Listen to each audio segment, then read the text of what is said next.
90 రోజుల కోర్సు పూర్తి చేస్తే చాలు 100% ప్లేస్మెంట్ సపోర్ట్ తో సాఫ్ట్వేర్ జాబ్ మీ సొంతం. వెంటనే కోడ్ జ్ఞాన్ డెస్టినేషన్ ని సంప్రదించండి. నమస్కారం ఉమ్మా గారు. నమస్తే అమ్మా. అకార్డింగ్ టు వేదిక్ ఆస్ట్రాలజీ పరంగా మనం చూసుకున్నట్లయితే కర్మ సిద్ధాంతం అనేది ఎన్ని రకాలుగా ఉంటుంది, అందులో భాగంగానే రేవతి నక్షత్రం వాళ్ళకి చూస్తే వారు ఎలాంటి సమస్యతో ఎదుర్కొంటున్నారు, కర్మని ఏ రకంగా అనుభవిస్తున్నారు, దానికి తగ్గట్టుగా ఎవరైనా కూడా పరిహారం చేసుకోవాలి అంటే ఎలా ఉంటుంది గురుగారు? తప్పకుండా అమ్మా. అందరికీ నమస్కారం అండి. రేవతి నక్షత్రం కోసం మనం ఆల్రెడీ మాట్లాడుకున్నాం, కానీ ఇప్పుడు మనం మాట్లాడుకునేటువంటి సందర్భం అంతా కూడా మహాశివరాత్రి పర్వదినమున మనం చేసేటువంటి కర్మ ప్రాయశ్చిత్త రుద్ర తంత్రం కోసం చెప్పడం కోసం మాత్రమే. అయితే రేవతి నక్షత్రం వాళ్ళు ఎందుకని ఈ యొక్క కార్యక్రమంలో పాల్గొనాలో చెప్తానండి.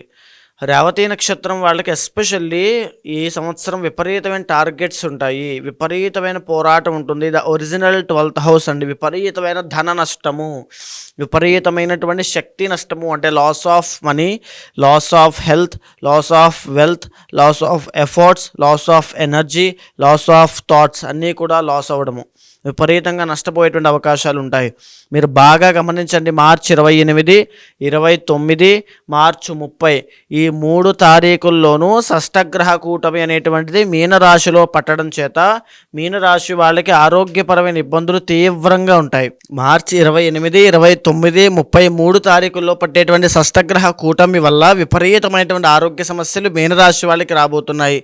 అదేవిధంగా ఎవరైతే మీనరాశిలో ఉండేటువంటి వ్యసన పరులు కానీ, జూదరులు కానీ, లేకపోతే విదేశాల్లో ఉంటున్నారో వాళ్ళందరికీ కూడా ఇబ్బందికరమైనటువంటి పరిస్థితులు వచ్చే అవకాశం ఉంది. మ్యారీడ్ లైఫ్లో కూడా బికాజ్ 7వ స్థానంలో కేతు యొక్క సంచారం వల్ల మ్యారీడ్ లైఫ్లో ఇబ్బందులు, బిజినెస్లో నష్టాలు కలిగేటువంటి అవకాశం కనబడుతోంది. రేవతి నక్షత్రం వాళ్ళకి ఉద్యోగం నప్పదు, బిజినెస్లో మాత్రమే అద్భుతంగా రాణిస్తారని కూడా మనం చెప్పుకున్నాం. ఆ విషయంలో కూడా రేవతి నక్షత్రం వాళ్ళకి ఈ సంవత్సరం చాలా ఇబ్బందులు కనిపిస్తున్నాయని చెప్పొచ్చు. మార్చి 30వ తారీఖు తర్వాత జన్మశని ప్రారంభమైన తర్వాత ఇప్పటి వరకు ఏదైతే వీళ్ళని ఇబ్బంది పెట్టినటువంటి ఆరోగ్య సమస్యలు, మొదలైనటువంటి ఆరోగ్య సమస్యలు అవి తీవ్రతరం అవుతాయి. అవి ఊపిరితిత్తుల దగ్గర నుంచి మోకాళ్ళ వరకు వచ్చేటువంటి ఆరోగ్య సమస్యలుగా వాళ్ళకి ఆ అవయవాల విషయంలో ఇబ్బందులు పడే అవకాశాలు ఉన్నాయని కూడా మనం చెప్పుకున్నాం. అయితే వాళ్ళ జాతకానికి ఉదాహరణకి రేవతి 1, 2, 3, 4 పాదాలు తీసుకున్నాం అనుకోండి. 4వ పాదం వాళ్ళకి తండ్రికి దోషం ఉంటుంది. 4వ పాదంలో పుట్టినటువంటి జన్మించిన వాళ్ళకి తండ్రికి దోషం ఉంటుంది. ఉదాహరణకి 4వ పాదం వాళ్ళు కనుక చిన్నప్పుడు నక్షత్ర శాంతి చేయించకపోతే తండ్రికి గండం ఉండడం కానీ, ఆరోగ్య సమస్యలు రావడం కానీ, ధన నష్టం కలగడం కానీ, కుటుంబ నష్టం కలగడం కానీ జరుగుతుంది. అలాంటివి ఏవైనా చేయనప్పుడు మీ జీవితంలో వచ్చేటువంటి పెను మార్పులు లేదా ఇబ్బందులు వాటిని కూడా ఈ కర్మ ప్రాయశ్చిత్త రుద్ర తంత్రము ద్వారా రేవతి నక్షత్రం వాళ్ళు తొలగించుకోవచ్చు. ఇక రెండవది బాల అరిష్టగండములు అని ఉంటాయి. ప్రతి ఒక్కరికి ఇంటర్నల్ జాతకం ద్వారా తెలుసుకోవాల్సింది చిన్నపిల్లలకి బాల అరిష్టగండములు. ఐదర్ మీకు చిన్నప్పుడు చేయకపోయినా, లేదా మీ పిల్లలకి కనుక రేవతి నక్షత్రం వాళ్ళకి చేయకపోయినా, లేదా ఏ నక్షత్రం వాళ్ళకి బాల అరిష్టగండములు చేయకపోయినా వాళ్ళకి ఆ ఆరోగ్య సమస్యలు తీవ్రతరమై అది ప్రాణాంతకమైన వ్యాధులుగా, ప్రాణానికే ప్రమాదం కలిగించే విధంగా వస్తాయి. అలాంటి బాల అరిష్టగండములు నుంచి తప్పించుకోవడం కోసము అని మూడవది సర్పదోషములని కొన్ని ఉంటాయండి. సర్పదోషంలో 12 రకాలు, అనంత, గుళిక, తక్షక, కర్కోటక, విషక్త, విషనాగ, పద్మ, మహాపద్మ అంటూ 12 రకాలుగా విభజించబడి ఉంటుంది. కాల సర్పదోషాన్ని తొలగించుకోవడం కోసం ఎంతోమంది ఎన్నో రకాలుగా ప్రయత్నం చేస్తూ ఉంటారు. అది మూడవదైతే పితృదోషము అంటాము. అంటే మనము మన పూర్వీకులకు కానీ, వంశస్థులకు కానీ, లేకపోతే మన పితృదేవతలకు కానీ సరిగ్గా తర్పణాలు, ఆబ్దికము, సంవత్సరీకము, తద్దినము లాంటివి చేయకపోతే, వాళ్ళకి శ్రాద్ధకర్మ సరిగ్గా నిర్వహించకపోతే మనల్ని పట్టి పీడిస్తూ ఇబ్బంది పెడుతూ ఉంటాయి.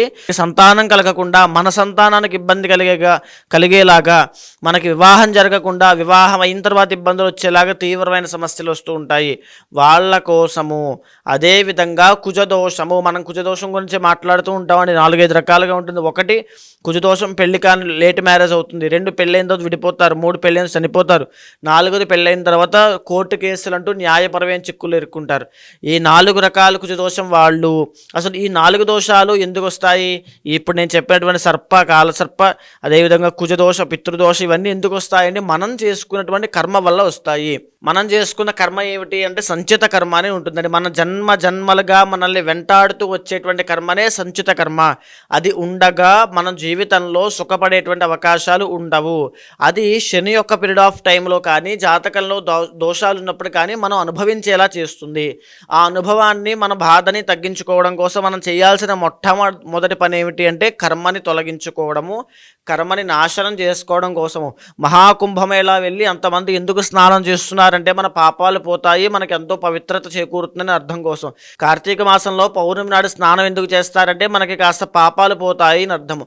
కార్తీక మాసంలో దీపం ఎందుకు వెలిగిస్తారంటే పాపం పోతుంది అని అర్థము. మాఘమాసంలో స్నానం ఎందుకు చేస్తారంటే పాపము దరిచేరదు అని అర్థము. తర్వాత మనం ఏ పుణ్యకార్యము చేసినా, లేకపోతే మనం చేస్తూ ఉంటాం దైవ కార్యక్రమాలని, కార్తీక పురాణం ఈ రోజున చదివితే కనుక, లేదా తులసీధాత్రి సమేత లక్ష్మీనారాయణ పూజ చేస్తే కనుక ఈ రకమైన పాపాలు పోతాయి. ఇలా 100 దీపాలు కనుక ఆవునితో వెలిగించుకుంటే మన మహాపాతకములు ఉపపాతకములు పోతాయని కూడా పురాణంలో చెప్పబడి ఉంది. ఎలా అయితే పాపము నశించడానికి ఎన్నో మార్గాలు ఉన్నాయో, అలానే ఈ మహాశివరాత్రి పర్వదినమున కర్మ ప్రాయశ్చిత్త రుద్రతంత్రము కూడా అత్యంత శుభప్రదమైనది, అత్యంత శక్తివంతమైన మార్గము. ఇది మహాశివరాత్రి నాడు మాత్రమే చేస్తే సిద్ధించేటువంటిది. కాబట్టి ప్రతి ఒక్కరూ, ప్రతి నక్షత్రం వాళ్ళు, రేవతి నక్షత్రంతో సహా ప్రతి ఒక్కరూ వచ్చి స్వామివారి యొక్క కైంకర్యంలో, స్వామివారి యొక్క సేవలో, అర్చన, అభిషేక, పారాయణ హోమాల్లో పాల్గొని తప్పకుండా అర్చించి సేవించి కర్మని ప్రాయశ్చిత్తం చేసుకోండి. ఏ సమస్యలు ఉన్నా, ఏ కోరికలు ఉన్నా తప్పకుండా తక్షణమే వాటి నుంచి బయటపడతారు. మరి ఈ కార్యక్రమంలో ఎవరైనా కూడా పాల్గొనాలి అంటే ఎలా ఉంటుంది ప్రొసీజర్? దానికి అప్రోచ్ అవ్వాలి అంటే ఎలా ఉంటుంది గురుగారు? కింద కనిపించేటువంటి నెంబర్కి ఫోన్ చేస్తే మా వాళ్ళు మీకు పూర్తి డీటెయిల్స్ ఇస్తారు. మీరు రాలేని పక్షంలో, ఆరోగ్య ఇబ్బందులు ఉన్న వాళ్ళకి ఆన్లైన్ సదుపాయం కూడా కల్పించాము. వాళ్ళ యొక్క వివరాల మీద, వాళ్ళ యొక్క జాతక దోషాల మీద, నక్షత్ర రీత్యా అన్ని పూజలు జరుగుతుంటాయి. వాళ్ళు లైవ్లో కనెక్ట్ అయ్యి దర్శనం చేసుకుంటూ, నేను ఇచ్చిన మంత్రాన్ని జపం చేస్తూ ఖచ్చితంగా స్వామివారిని దర్శనం చేసుకోవచ్చు.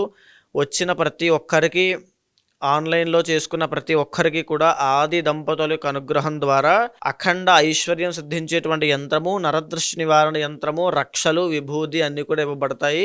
అది తీర్థ ప్రసాదాలతో పాటు ఇవన్నీ కూడా ఇవ్వబడతాయి. ధన్యవాదాలు. నమస్తే అమ్మా.